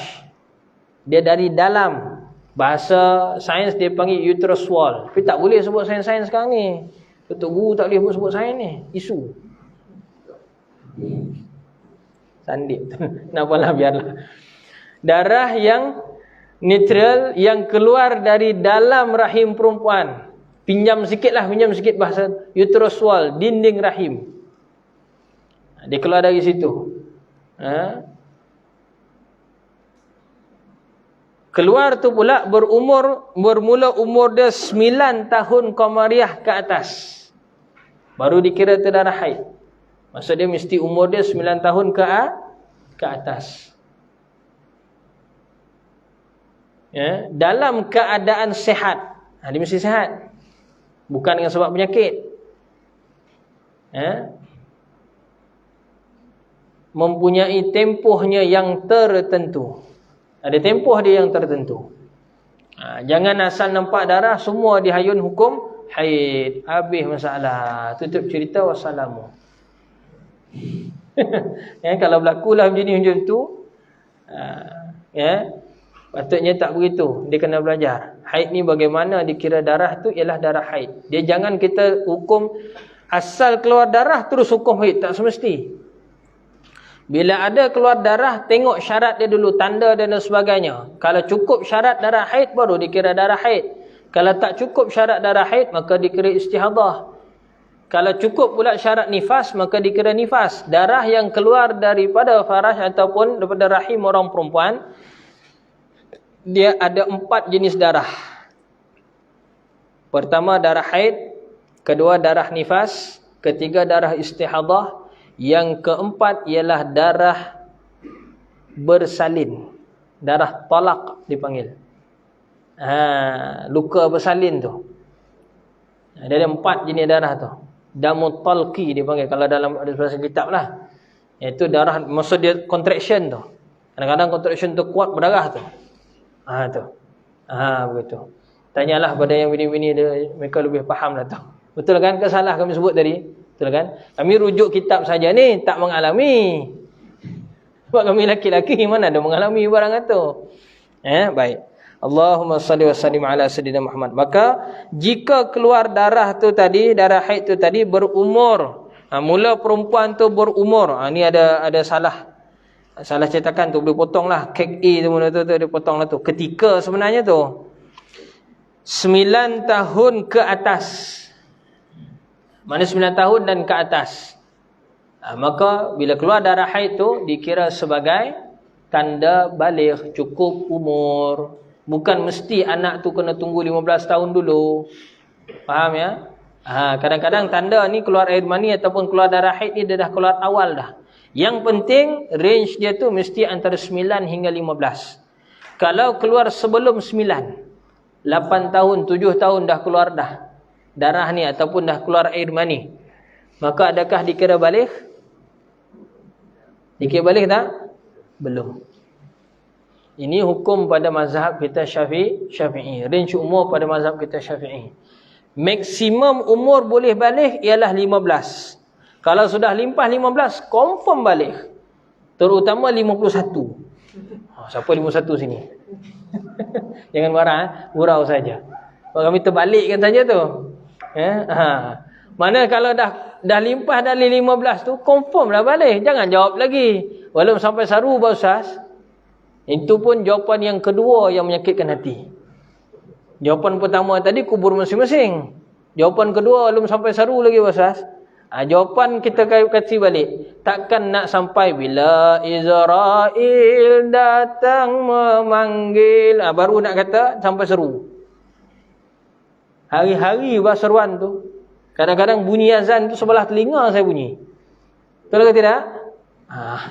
Allahumma ya Allah. Astaghfirullahaladzim. Baik, itu tanda-tanda balik. Cukup sampai sekadar tu. Boleh? Habis. Habislah tu. Pembahasan kita pada malam ni buat tajuk nikah. Baik. Mungkin ada soalan-soalan kejap lagi lah. Tulis-tulis dulu. Jangan bagi lupa. Tulis dulu. Sekarang kau ada soalan. Kita buka dulu kitab tasawuf kita. Kitab penawar bagi hati. Satu lagi. InsyaAllah. Malam ni mungkin kita habiskan awal sikit lah. Besok kami ada perjuangan yang besar besok ni. Ada interview Jakim. Doa-doakanlah insya-Allah. Baik, kita tengok pada kitab kita pada muka surat 4.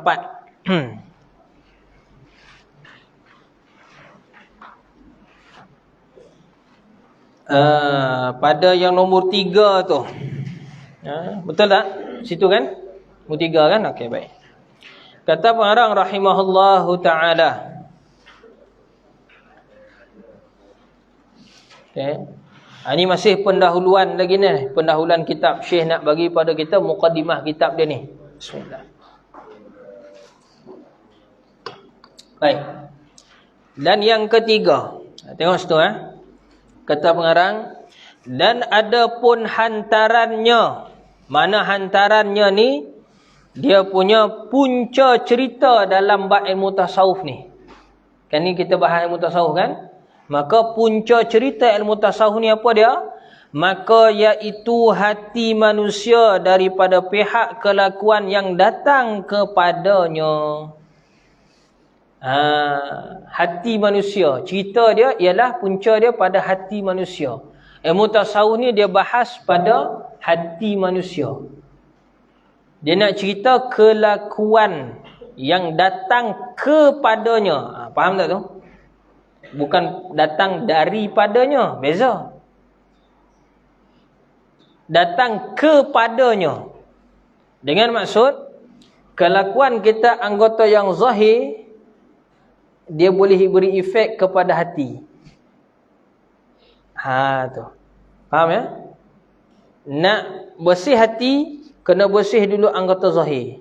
Mata, telinga, hidung, mulut, sebagainya tadi tu. Tangan, perut, kemaluan, kaki. Yang zahir ni, jaga daripada perkara haram, maka selamatlah hati yang di dalam. Tapi kalau tak dijaga, maka yang dalam ni akan jadi rusak. Sebab hadis Nabi, iza saluhat saluhal jasadu kulluh, wa iza fasadat fasadal jasadu kulluh. Kalau hati itu baik, maka baik seluruh perbuatan. Kalau hati itu rosak, maka rosaklah seluruh perbuatan, seluruh anggota yang lain. Maka dia ada hubung kait. Dia ada sebab akibat dia tu. Ada efek dia. Yang ni baik, baiklah yang di dalam. Mana perbuatan di luar tu baik, maka baiklah perbuatan hati di dalam. Sepatutnya begitu. Tapi kadang-kadang bosas, ada orang ni menipu juga bosas. Macam mana tu? Ada yang tanya. Depan kita, ya Allah, malaikat pijak semut pun tak mati. Tapi belakang kita, astagfirullah, dialah paling syaitan. Contoh kan? Macam mana nak selesaikan masalah begitu? Itu dia panggil fi qulubihim maradun tu tadi. Dalam hati sebenarnya ada penyakit. Dia faham ya? Wa idza qila lahum la tufsidu fil ardi qalu innama nahnu muslihun ala innahum humul mufsidun walakin la yash'urun. Sambungan yang tadi. Boleh buka muka 3. Ya, sambungan ayat yang kita last baca tadi. Apabila dikatakan kepada mereka, yakni orang kafir, orang fasik, orang munafik ni tadi, janganlah lakukan perbuatan merosakkan di atas muka bumi. Tapi mereka punya jawapan apa? Sesungguhnya kami ini nak memperbaiki muka bumi. Muslihun, kami ini nak memperbaiki muka bumi ini. Ala innahum humul mufsidun, Allah Ta'ala sebut. Ketahuilah sesungguhnya mereka itulah perosak atas muka bumi ini. Virus lebih teruk daripada corona. Wahum la yash'urun, tapi mereka tak sedar. Tak sedar diri ni pun satu masalah juga. Punca tak sedar diri mana? Sombong. Dia balik-balik pada sombong tu. Baik. Wa idza qila lahum aminu kama amanan nasu qalu anu'minu kama amana sufaha. Ini jahat jawapan mereka. Apabila dikatakan kita seru kepada mereka, maka berimanlah. Wahai sekalian yang kafir, wahai sekalian yang fasik, wahai sekalian yang munafik. Tapi mereka kata apa? Kami ni nak beriman macam orang gila tu. Sufha ni mana orang gila, orang bodoh. Nak suruh kami beriman macam orang gila, sebab dia bahas kita ni orang gila. Orang beriman ni dia kata gila. Kenapa gila? Hari-hari duk rukuk sujud, rukuk sujud, rukuk sujud. Satu hari satu malam 17 kali. 17 rakaat tu kan. Tak tahu benda dia nak. Pada fikiran logik mereka, kita datang ke masjid ataupun kita tunaikan salat ni tak ada satu keuntungan pun. Sebab belum pernah lagi dalam peristiwa habis saja beri salam, bung, bunyi kat luar. Apa? Emas turun dari langit. Ada tak pernah kita tengok? Itu sebab tu mereka kata kita gila. Lebih gila lagi mereka kata kita ni menyembah yang tak nampak. Allah Ta'ala kita nampak tak? Tak nampak. Ada suruh dikatanya kita ni gila sebab kita sembah yang tak nampak tu. Gila lah dia kata kita gila. Padahal mereka lah sebenarnya gila. Ala innahum humul minta maaf. Sufaha anu'minu kama amana sufaha qalu. Minta maaf. Kalau salah baca ni rujuk balik. Macam mana Ustaz? Dia bila tebuk-tebuk ni dia payah sikit ni. Okey, baik. Ala innahum humus sufaha walakin la ya'lamun. Ketahuilah sungguhnya mereka inilah orang yang gila sebenarnya, tapi mereka ni tak tahu. Wa idza laqul ladzina amanu qalu amanna. Apabila mereka berjumpa dengan orang beriman, mereka kata mereka beriman. Ni paling jahat. Duduk depan kita dia jadi tok syekh, tok wali. Ibarat gitulah. Mereka berperwatakan seperti mana orang beriman. Berjuru sungguh kalau bahasa orang kata. Mana sungguh baik sungguh. Wa idza khalau ila syayatinihim qalu inna ma'akum innama nahnu mustahzi'un. Tapi kalau mereka duduk dalam puak-puak mereka sendiri, mereka kata apa? Kami ni main-main saja. Istihza' je, makna gurau-gurau je. Berlakon-berlakon saja. Sebab aku duduk depan ustaz sebab tu aku jadi besar lah. Di belakang ustaz, kita geng dia akan kata macam tu dekat geng dia. Tu jahat mereka ni. Allahu yastahzi'u bihim wa yamudduhum fi tughyanihim ya'mahun. Allah Ta'ala akan membolak-balik, akan mempermainkan mereka. Mana Allah Ta'ala pemainkan balik mereka ni sebenarnya. Mainkan mereka ni maksud dia macam mana? Kan mereka rasa menipu tadi kan? Sebenarnya mereka lah yang menipu diri sendiri. Wa yamudduhum fi tughyanihim ya'mahun. Akan lebih jauh lagi mereka ni sesatlah. Ulaikal ladzina ishtarau ad-dhalalata bil huda. Mereka inilah yang mencampur adukkan antara benda yang baik dan juga benda yang jahat, kesesatan dan juga petunjuk. Fama rabihat tijaratuhum wama kanu muhtadin. Tak ada keuntungan pun jual beli mereka ni sebenarnya. Allah Ta'ala gunakan dengan tijarah, jual beli. Mana perbuatan apa yang mereka buat tu tak ada keuntungan sebenarnya. Malah mereka ni tidak pun diberi petunjuk. Jadi kita tak mau jadi begitu. Nak bersih kita punya hati, berhati-hati dengan perkara-perkara tersebut. 4. Dan adapun hukumnya maka fardu ain atas tiap-tiap yang berakal lagi sampai umur. Sama. Fardu ain kita kena menuntut ilmu tasawuf ni barang siapa yang berakal dan juga sampai umur, makna baligh. Itu cerita tadi kan, mukallaf lah. Wajib kena mencari, menuntut dan juga mempelajari. Dan adapun tempat ambilannya maka daripada Quran yang mulia dan hadis Nabi sallallahu alaihi wasallam. Ilmu tasawuf ni ambil daripada Quran hadis, bukannya benda yang bid'ah, bukan benda baru. Cuma ulama susun dia punya disiplin saja. Kalau nak ikut betul disiplin ilmu di atas muka bumi ni, kalau nak kata bid'ah sebab Nabi tak buat lah, semuanya bid'ah. Semua disiplin ilmu tu semua bid'ah. Ilmu hadis yang dia orang banggakan, satu puak sana tu lah banggakan ilmu hadis tu kan. Disiplin ilmu hadis tu pun sebenarnya hakikat kalau ikut kaedah mereka tu. Bukan ikut kaedah kita, ikut kaedah mereka. Mereka kata apa? Benda yang Nabi tak buat, benda tu bid'ah. Baik. Maka ilmu hadis ni tak pernah disusun pun oleh Nabi. Ni hadis hasan, ni hadis dhaif, ni hadis sahih, ni hadis mutawatir, ni hadis ahad. Tak pernah pun Nabi kata. Bila Nabi sebut, haza sahih, Nabi kata itu. Tak pernah pun. Marah lain macam sikit tu. Sebabnya mereka menuduh benda tu bid'ah. Dia semua dia pukul rata. Ilmu tasawuf ni mereka tuduh bid'ah. Kalau ikut betul dia menggunakan kaedah yang mereka sebut tadi itulah. Itu apa makna bid'ah tu? Benda yang Nabi dan para sahabat tak pernah buat. Okey, baik. Kalau menggunakan mereka punya kaedah tadi, maka segala jenis disiplin ilmu sekarang semua ada bid'ah. Ilmu tafsir bid'ah. Ilmu hadis bid'ah. Ilmu fiqh bid'ah. Usul fiqh bid'ah. Mustalah hadis sebagai itu bid'ah. Ilmu tasawuf ni lagilah mereka kata bid'ah. Betul tak? Ilmu-ilmu yang berkaitan dengan kita punya sehari-harian, perubatan ke, ilmu engineering ke, ilmu sebagainya, semua tu bid'ah. Kalau mengikut daripada kaedah yang mereka punya definisi tadi. Sebab tu definisi ahli sunnah wal jamaah bid'ah ni apa? Bid'ah ini dia terbahagi kepada dua jenis. Hasanah dan juga sayyi'ah. Ini pembahagian siapa yang buat. Yang bagi begini ni kaedah ni Imam Syafi'i. Kalau dia nak kata bid'ah, maka bid'ahkan Imam Syafi'i itu. Sebenarnya mereka telah membid'ahkan Imam Syafi'i. Sebab dia dah buat pembahagian bid'ah tu dua. Nabi tak pernah buat pun pembahagian bid'ah tu dua. Sahabat tak pernah bagi pun bid'ah tu jadi dua. Imam Syafi'i yang buat. Bukan Imam Syafi'i ya. Imam Muhammad bin Idris Syafi'i. Kalau macam tu sebenarnya menurut kaedah mereka tu, mereka dah bid'ahkan Imam Syafi'i sendiri sebenarnya. Waliyazbillah. Bukan kadar Imam Syafi'i. Semua imam sebenarnya mereka bid'ahkan. Semua ulama yang mereka pakai kitab dia hari-hari merujuk tu, sebenarnya mereka dah membid'ahkan ulama tu secara tak langsung sebenarnya. Tak malu ke? Pakai kitab orang tu tapi tuduh bid'ah. Tu yang kalau pepatah orang Melayu dia kata apa? Hidung tak mencung pipi tu sorong-sorong tu.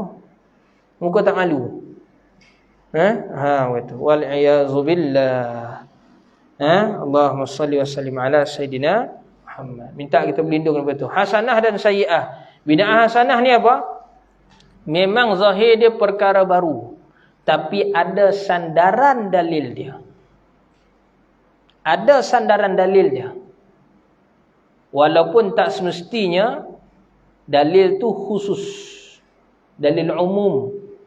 Bid'ah hasanah ni benda yang pada zahir kita nampak benda tu baru, tapi masih ada sandaran dalil dia daripada Quran dan juga hadis. Walaupun bukan dalil yang khusus, tapi dalil yang umum, masih ada sandaran dalil, maka perkara itu bid'ah hasanah dan boleh kita buat. Itu makna bid'ah hasanah. Bid'ah sayyi'ah, benda yang zahir dia baru dan memang tidak ada sandaran dalil dalam Quran hadis langsung. Malah banyak pula dalil yang menolak. Sebagai contoh bid'ah sayyi'ah ni ataupun bid'ah dalalah ni, bid'ah sesat ni. Bid'ah hasanah tadi bid'ah baik. Zahir saja nampak macam benda baru, tapi sebenarnya ada sandaran dalil. Kalau bid'ah dalalah atau bid'ah sayyi'ah ni, zahir dia memang benda baru dan memang tidak ada sandaran dalil langsung, malah banyak pula dalil yang menolak. Contoh, solat subuh kita berapa rakaat? 2. Kan Nabi sebut solat subuh ni fadilah dia sangat besar. Kalau macam tu kita buat 20 rakaat lah, boleh tak? Kan makin banyak kan makin dapat banyak. Betul ke tidak? Betul tak? Makin kita banyak buat, makin kita belurih banyak. Betul ke tidak? Macam tu solat subuh ni kita buat 20 lah. Boleh ke? Itu bid'ah dhalalah. Memang tak ada sandaran dalil yang menyokong langsung daripada Quran dan juga hadis. Malah banyak pula dalil yang menolak. Tu. Perbahasan buat tu lah. Baik. Dan ada pun namanya, nama ilmu tasawuf ni tadi, maka namanya iaitu ilmu tasawuf. Apa makna tasawuf? Imam Sidi Ahmad Kabir Ar-Rifa'i, pengasas tarikat Rifa'i. Imam Ahmad Rifa'i, Imam Ahmad Kabir Rifa'i, dia memberikan definisi ataupun makna ta'rif tasawuf tu apa dia? Tasawuf tu apa dia? Man safa qalbuhu fasafah. Barang siapa yang suci hatinya, maka sucilah semuanya. Itulah tasawuf. Tasawuf ni cerita pasal hati. Bersih hati dia, maka bersih semua. Zahir batin dia semua bersih. Itulah tasawuf. Ilmu berkenaan dengan penyucian hati daripada sifat-sifat mazmumah dan juga syirik yang khafi, juga syirik yang jali. Dia bersihkan hati itu. Sekali lagi kena sebut, laju minta maaf sebab masa dah tinggal sikit. Ilmu tasawuf ni ialah ilmu, disiplin ilmu untuk membersihkan jiwa atau membersihkan hati kita daripada sifat-sifat yang tercela. Sifat-sifat tercela ni bahasa Arab sebut sifat mazmumah. Sifat tercela, sifat hina. Sifat yang dihina. Dan bersihkan juga hati kita tu daripada segala bentuk syirik. Sama ada syirik jali yang jelas ataupun syirik yang khafi, yang tersembunyi. Dan menghiasi hati itu tadi dengan perkara-perkara yang disebut sebagai sifat-sifat mahmudah, sifat-sifat yang terpuji. Dan takrif ni pun sebenarnya ada dah kita sebut sebelum ni, betul ke tidak? Ada kan? Ni di belakang ni, pada mukadimah Syekh tu, kata pengantar depan tu. Ada di situ. Atas sekalian keluarga. Okey, selepas tu.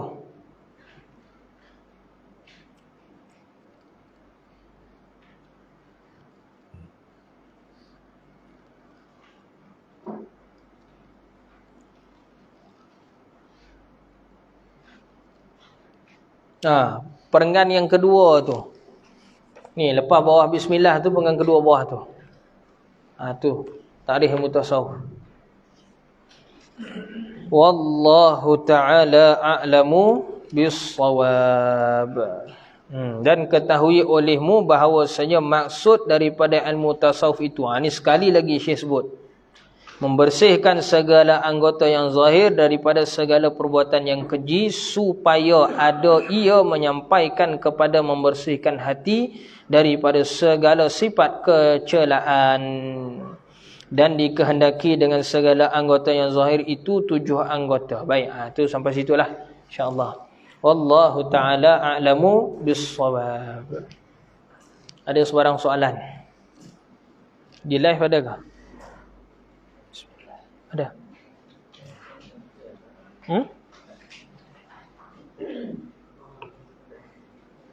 Bacalah, baca. Ya.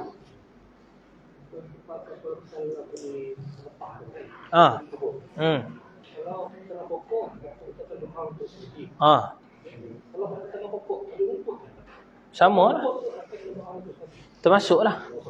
Tapi kalau rumput tu lalang dia tinggi sampai kubur pun kita tak tahu, boleh tak kita potong? Trim lah. Sampai segala jenis pokok lah. Itu pun guna dalil qiyas juga. Sebab Nabi di sana kebanyakannya pelepah tamar, betul. Senang Nabi nak capai pangkah tu pacak. Kita kat sini nak cari juga kurma. Sakit lah. Bolehlah apa-apa jenis pokok pun. Ya. Begitu. Soalan daripada tuan kita tadi, Ustaz, yang Ustaz cerita tadi Nabi buat pacak pelepah tamar, betul ke tidak? Pacak pelepah tamar atas kubur kan? Baik. Kalau kata dia buat kat sini, kat Malaysia ni, tanam pokok bunga kata pun paling kurang ada rumput di atas kubur tu, Ustaz. Adakah sama juga mendoakan atas jalan qiyas? Ya. Kenapa pula? Kita ambil situasi. Pelepah tamar tu tadi tumbuhan, betul? Dan tumbuhan pelepah tamar ni pula kebanyakannya di negara Arab. Dan Nabi dalam peristiwa tu memang Nabi nampak pokok kurma. Itu yang paling mudah Nabi capai dan Nabi potong kemudian pecah. Betul ke tidak? Paling senang. Di tempat kita nak cari juga ke pelepah tamar? Bolehlah kalau ada. Kalau tak ada, takkan nak jadi wajibkan benda tu? Tak boleh. Jadi boleh tukar kepada mana-mana jenis pokok yang lain. Yang pentingnya jangan tanam pokok lebih daripada kubur. Sehingga merosakkan kubur tu sendiri. Sampai kita pun tak jumpa dah kubur tu di mana. Sebabnya masalah kita di Nusantara Melayu ni pula, kalau di atas kubur tu ada pokok besar, orang akan keramatkan kubur tu. Jadi masalah pula. Faham tak maksud masalah macam mana? Bila atas kubur tu ada pokok besar, pokok tu pun dipuja. Itu jadi syirik pula. Sebenarnya yang dipuja tu jin yang tinggal kat pokok tu. Sebenarnya dia rasa dia doa tu kepada si mati. Sebenarnya dipuja jin yang ada di pokok tu. Jadi kalau nak tanam pun sebagainya, berpada-padalah. Pokok yang nenek-nenek, kecil-kecil, yang senang kita musai kan, itu okey lah. Sebab tu Nabi suruh ziarah kubur. Jangan jadikan kubur tu tempat yang menyeramkan. Bersihkan. Pergi ziarah tu banyak tujuan. Bukan sekadar baca doa, baca yasin, tahlim sebagainya untuk doa sementis. Bukan sekadar itu sahaja. Kita gotong royong membersihkan kubur tu masuk daripada ziarah juga tu. Begitu, baik. Ada soalan daripada kita punya. Soalan pasal darah istihadah tu, kalau anak perempuan atau isteri mengalami benda tu, mereka perlu mandi wajib atau tidak? Darah istihadah ni dia bukannya darah haid.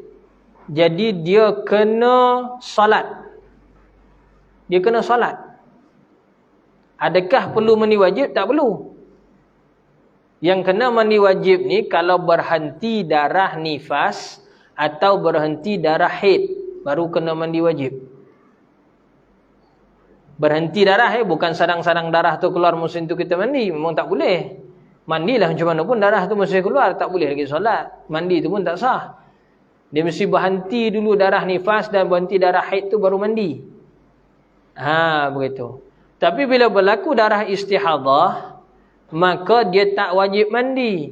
Yang wajibnya ialah dia kena berwudu setiap kali masuk waktu. Itu orang istihadah. Walaupun wuduk maghribnya tadi masih ada, bila masuk saja waktu isyak, wuduknya tadi tu batal. Dia kena pergi ambil balik. Itu untuk perempuan istihadah. Macam mana keadaan istihadah ni? 4 keadaan ini dikira istihadah. Pertama, darah yang keluar sebelum umur 9 tahun. Maka tu bukan haid. 1. Walaupun setengah ulama dalam kitab dia tulis darah fasad. Tapi kita katalah dia jenis-jenis istihadah juga atas fatwa Imam Ghazali. Baik. Yang kedua, darah istihadah ini, keadaan kedua dia ialah darah yang keluar tak cukup sehari semalam. Sehari semalam ni dia kena kira dengan jam. Dia bukan asal nampak saja darah terus hukum darah haid. Memang apabila darah itu mula keluar, maka memang kena berhenti solat, betul. Tapi jika darah yang keluar ni tadi sekejap saja. Sekejap saja. Contohnya, keluar pagi tadi jam 7 sampai jam 10. Berapa jam dia keluar? 3 jam. Dari jam 10 pagi tadi sampai sekarang ni, tak ada darah. Wajib tak dia solat zuhur? Asar? Maghrib? Isyak? Wajib. Tapi masalahnya pembinian ni macam mana? Betul? Apabila darah tu tak cukup 24 jam. Maksud dia diputus-putus, keluarnya tu sikit-sikit macam tadi, 3 jam lepas tu berhenti, besok baru keluar balik. Contoh sebagai contoh keadaan. Dia keluar itu sikit-sikit. Maka darah yang 3 jam tadi dikira darah apa? Istihadah. Macam mana dia tahu istihadah? Bila dah masuk zuhur, dah masuk asar, dah masuk maghrib, dah lama dah berhenti saya, tak ada darah. Maka baru dia tahu yang pagi tadi tu darah istihadah. Maka yang zuhur, asar, kalau dia tak solat, dia kena ganti balik. Maghrib ni dia kena solat lah. Perlu mandi? Tak perlu mandi sebab darah tadi istihadah. Boleh faham ya? Itu keadaan istihadah kedua. Darah keluar tak cukup 24 jam. Tapi orang yang keluar darah macam 3 jam tadi kan, dia kena tanda. Sebab tu dia kena ada dia punya kalender dia sendiri, diary head dia. Hari ni berapa hari bulan? 26. Hari Sabtu, 26 Februari, hari Sabtu. Baik. Keluar darah 3 jam, 7 sampai 10 pagi. Dia kena catat. Sebab apa? Kalau kata berhenti, seharian ni berhenti, besok keluar balik. Contoh dia bangun pagi subuh, besok ada darah. Betul? Maka darah yang 3 jam tadi dia kena tambah dengan yang besok. Sekiranya besok keluar 10 jam saja, lepas tu berhenti. Hari ni 3, besok 10. Jadi berapa jam? 13 jam. Dah cukup belum 24 jam? Belum. Haid ke? Belum. Masih istihadah. Kalau dia tak berhenti, tak apa. Terus saja memang jadi haid lah. Dia terus saya tak berhenti. Ini masalah dia ada berhenti tu. Itu yang jadi pening. Sunat tak pening pun kalau dia faham yang ni. Tak cukup 24 jam, maka dia kira darah istihadah. Tapi dia kena catat. Sebab mungkin besok, lusa akan datang. Selagi mana tak capai 15 hari. Bila dicampur, cukup 24 jam. Maka dia tahu semua tu haid sebenarnya. Itu nanti kita masuk tajuk dia nantilah lebih detail. Yang ketiga keadaan istihadah ni, apabila darah tu keluar limpas dari 15 hari dari hari pertama keluar darah. Confirm tu darah istihadah. Satu contoh, 1 Mac keluar darah. Betul? Sampai 20 Mac tak pandai berhenti. Setiap hari keluar. Jadi sampai 15 saja limit. Limpas dari 15, 16 sampai 20 itu confirm istihadah. Betul? Jadi start daripada 15 hari bulan tu dia kena mandi wajib dah. Sebab 16 tu dia nak kena solat. Walau ada darah sekalipun dia kena berwuduk setiap kali masuk waktu solat. Begitu, itu istihadah. Hukum istihadah. Keadaan keempat orang istihadah ni apa dia? Apabila darah dia terkeluar awal. Sebelum cukup suci dia 15 hari. Contoh, last keluar darah haid 28 hari bulan Februari. Last. Sepatutnya, kalau bulan Mac ni nak keluar darah balik semula yang darah tu dikira sebagai haid, mestilah pada 16 hari bulan Mac. Sebab dia kena suci 15 hari dulu. 1 sampai 15 Mac ni dia kena suci dulu. Sekurang-kurang. Aqallut tuhri 15 yauman wa layaliha. Sekurang-kurang suci itu 15 hari, 15 malam menurut pada mazhab kita Syafi'i. Tapi masalahnya 10 Mac dah keluar darah. Darah apa tu? Itu istihadah. Itu buat contoh tu lah. Jadi bila dia duduk dalam keadaan istihadah ni, dia pertama sekali dia kena bila masuk saja waktu, azan saja masuk waktu. Dia mesti pasti masuk waktu dulu. Dia masuk ke dalam tandas, dia istinja, tukar dia punya piti liner, komondes, tak kisahlah apa panggilan sekalipun. Tukar. Kalau darah dia tu sentiasa menitik, maknanya banyak darah istihadah dia tu, dia kena sumbat dengan kapas dia punya mulut farash tu. Dia kena sumbat dengan farash. Kemudian lapik lagi dengan piti liner dan pakai seluar dalam yang agak ketat sedikit. Kenapa? Kerana ketat sedikit supaya bila dia berjalan, yang sumbatan tadi tak terkeluar. Tak tercabut daripada tempat dia. Kalau dia tak buat barang ni, dia hanya letak piti liner sahaja, maksud dia tak sumbat. Contoh kan, bila habis daripada tu, dia pun ambil wuduk, dia pun solat. Sedang-sedang dia solat, darah tu menitis keluar. Sedangkan tak disumbat tadi, menitis keluar. Apa jadi pada solatnya? Batal. Tapi kalau sudah disumbat, macam tadi kita ajar tadi kan, kemudian dia ambil wuduk, dia pakai baju siap semua, pakai telekung semua kan, dia terus solat. Bila dia solat, dan dia kena wajib segera solat. Lepas dia wuduk, dia tutup aurat, terus solat. Dia tak boleh lagi kena berhenti sekejap, buat masak apa semua dulu, sekarang lah kita solat, tak boleh. Kena ambil wuduk balik. Begitu. Dia kena direct, terus. Dia panggil mutawaliyat, makna berturut-turut. Lepas daripada dah keluar tandas tu, pakai baju, tutup aurat, terus solat. Terus solat. Tu untuk yang istihadah. Dia tak boleh tangguh-tangguh. Terus je solat. Baik. Maka bila dia solat dan dalam keadaan tadi dia dah sumbat elok dah. Dia dah sumbat kan, dia dah tahan elok darah tu tadi. Maka pada ketika tu, jika sedang dia solat tu tadi, dia terasa darah tu turun. Batal tak solatnya? Tidak batal. Syarat dia kena sumbat. Kalau tak sumbat, pulang baliklah masuk ke dalam tandas. Batal lah solat dia. Itu untuk istihadah. Panjang tu kami terang tu. Jadi itu kewajipan orang istihadah. Tetap kena solat. Puasa, tetap dia kena puasa.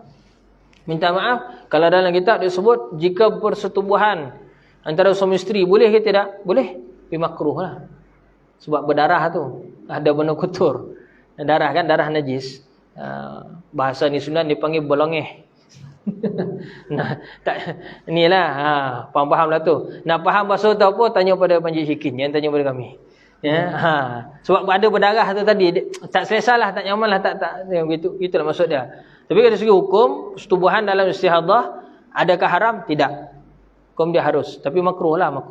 Tak baguslah, bagilah bersih betul-betul lah begitu. Tapi tak haram. Kalau dalam haid bersetubuh, tu haram. Confirm. Kalau dalam bulan puasa, kena kafarah lagi. Kena kafarah lagi tu. Wali'ayazubillah. Baik. Saya sampai sekadar tu saja dulu kan. Kalau ada persoalan personal lah sekejap lagi. Ada minum ke? Tak ada? Terus saya. Bismillahirrahmanirrahim. Rabbana anfa'na bima 'allamtana, Rabbana 'allimna alladhi yanfa'una, Rabbana faqih ahlana wa qarabati lana fi dinina. Sallallahu ala sayyidina Muhammad wa ala alihi wa sahbihi wa baraka wa sallam. Alhamdulillahirabbil alamin. Assalamualaikum warahmatullahi wabarakatuh.